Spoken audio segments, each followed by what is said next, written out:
G'day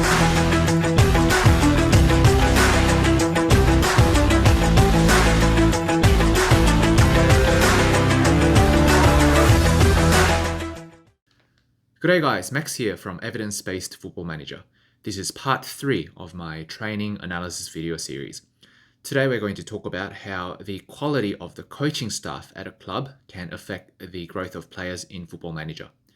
All the experiments in this video were conducted using the latest game version, 22.3. So just a quick brief on how I've set up the experiments for today. So I'm in charge of Leeds United, and I use the game editor to create 25 clone players with a CA rating of 100 and a PA rating of 200. These 25 players are subdivided into 5 different age groups, 15, 18, 21, 24, and 27. And each age group is comprised of 1 striker, 2 midfielders, 1 defender, and 1 goalkeeper. I've set up a custom league in the game where there are no matches played throughout an entire season. This is just to prevent the effects of match experience from influencing our test results. I've set up a very generic looking training schedule for my team, as you can see here. So this training schedule consists of 5 overall and 5 outfield sessions. The training intensity, if you have a look here, is just a default setting. So, half intensity here, followed by normal intensity. The coaching team is composed of 6 staff members, 1 manager, that's me, 1 assistant manager, 2 regular coaches, 1 goalkeeping coach, and 1 fitness coach. I've sort of manually distributed the coaching assignments. So if you have a look here, I've sort of done a manual distribution to make sure that there is an even distribution of the workload for the staff members. The first experiment we'll be doing today is changing around the attributes of the coaching staff. So I use the game editor to set up 3 different experimental conditions. In the first one, the coaching staff attributes are 20 out of 20. In the second one, the attributes are 10 out of 20. And in the last one, the attributes are set as 1 out of 20. So what I do is I go on a holiday for an entire season using Leeds United without touching anything else. And when the season ends on the 30th of May the next year, I return from the holiday and I record the growth in CA of these 25 clone players. Remember, the starting CA of these players were 100 at the start of the season. And by the end of the season, you can see that the CA ratings of these players have grown by various amounts. So what I do is I record all these final CA values into an Excel spreadsheet, as you can see here. This sort of allows me to analyze how much these players have grown throughout the season. And I conducted 3 trials for each of the 3 different settings just to increase the reliability of my test results. So I've turned these results into a bar graph. Let's have a look at it together, yeah? Okay, so don't look at this part for now. We'll just focus on this part first. So when the staff members had 20 out of 20 attributes, the 25 clone players grew by 5.8 CA points per average throughout the season. When the staff members had 10 out of 20 attributes, the players grew by 6 CA points on average. And when the staff members had 1 out of 20 attributes, the players grew by 5.5 points on average. So you can see that the difference in player growth is actually not that much, between these 3 sets of experiments. Now, this could be due to the fact that during these experiments, the players had 20 out of 20 values for professionalism, ambition, and determination.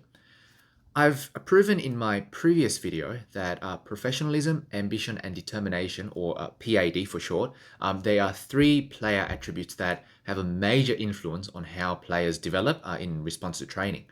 So the perfect 20 out of 20 rating in those 3 attributes could have overridden the effects that came from the different levels of staff attributes.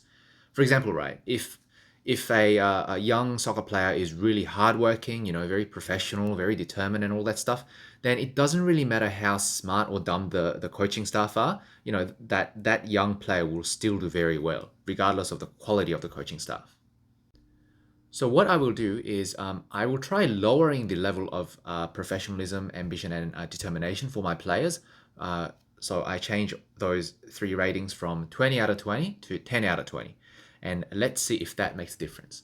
So I've repeated the same experiments as before. So 3 trials when the staff attributes were set as 20 out of 20, 3 trials when they were set as 10 out of 20, and another 3 trials when they were set as 1 out of 20. So again, I've turned the results into a bar graph. Let's have a look.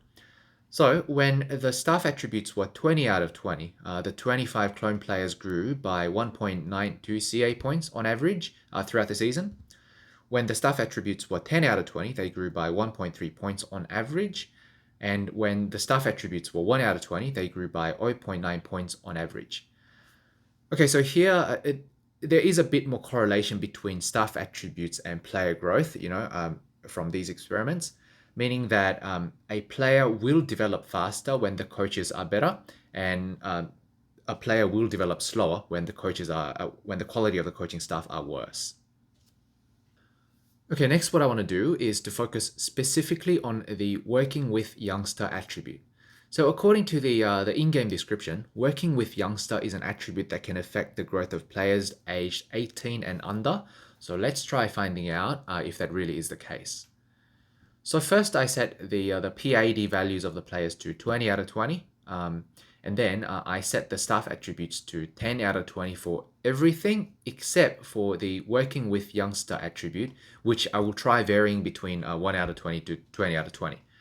So I've conducted 3 simulations when working with Youngster was 20 out of 20, 3 simulations when working with Youngster was 10 out of 20, and another 3 trials when working with Youngster was 1 out of 20.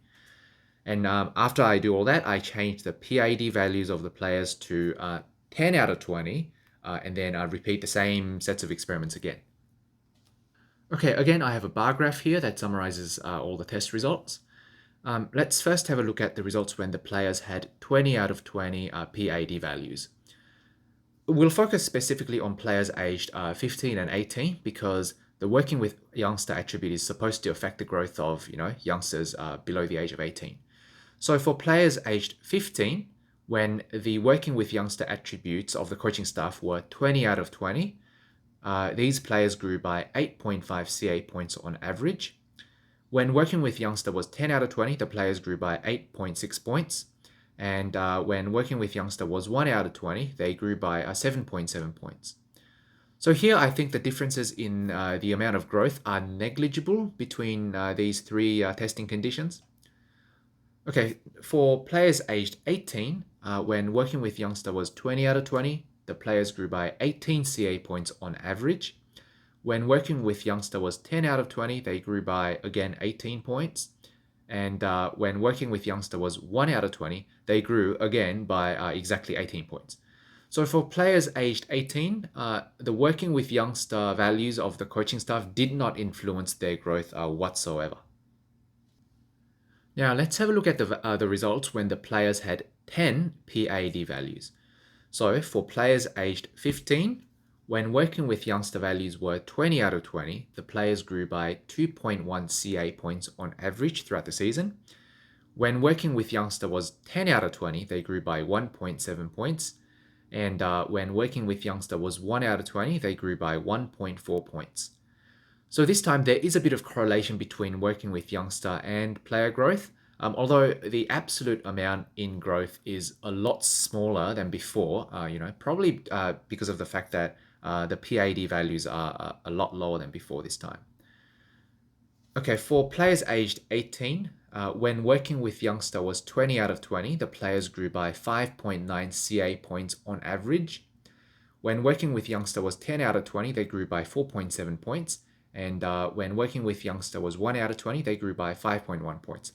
So for players aged 18, player growth was highest when working with Youngster was 20 out of 20, but not much difference was observed when working with Youngster was either 10 out of 20 or 1 out of 20. Now, I did want to confirm my findings in an actual in-game situation. So what I did was I loaded up Manchester United in FM22. And what I did was, without touching anything, I just went on a holiday for an entire season. At the end of the season, I come back from the holiday and I recorded the growth of 7 young players from the Manchester United squad. So those 7 players are Mason Greenwood, Jadon Sancho, Diogo Dalot, Amad Diallo, Anthony Elanga, Hannibal, and Shola Shoretire. I repeated the same simulation 4 times, and I've calculated the average amounts of growth of the 7 players over those 4 trials. After that, what I did was I went back to the start of the season for Manchester United, and then this time I go into the staff page for Manchester United, and I use the editor to change the attributes of the entire coaching staff to 1 out of 20. So if you have a look here, you can see that these staff members all have 1 out of 20 for everything. So I do the same thing for both the senior coaching staff and the U23 coaching staff. And then I repeat the same simulations as before. I go on a holiday for an entire season, and then I repeat the same trial 4 times. And at the end of the season, I record the growth in CA for the same 7 players. Okay, I've got the results here. Again, I have a bar graph, so let's have a look at it together. So the blue bars that you see here represent how much these 7 players grew when I didn't change the coaching stuff. So it's just like a default, vanilla setting. And the yellow bars represent how much the players grew when the coaching staff attributes were 1 out of 20. So for the majority of these players, the amount of growth was less when the coaches had a 1 out of 20 attributes. So for example, if you have a look at Mason Greenwood here, in the default setting, he grew by 9 C8 points on average over the course of a season. But when the coaching staff had 1 out of 20 attributes, he only grew by 5.5 C8 points over a season. Now, there are 2 players here, Jadon Sancho and Anthony Elanga, where there was no difference in the amount of growth, whether the coaching staff were normal or whether they had 1 out of 20 attributes. But for 5 out of these 7 players, Greenwood, Dalot, Diallo, Hannibal, and Shoretire, they definitely did grow less when the quality of the coaching staff was worse. So I guess the findings from here is sort of in line with what we found out before, which is that players in Football Manager will grow faster when the coaching staff attributes are higher, and players will grow slower when the staff attributes are lower.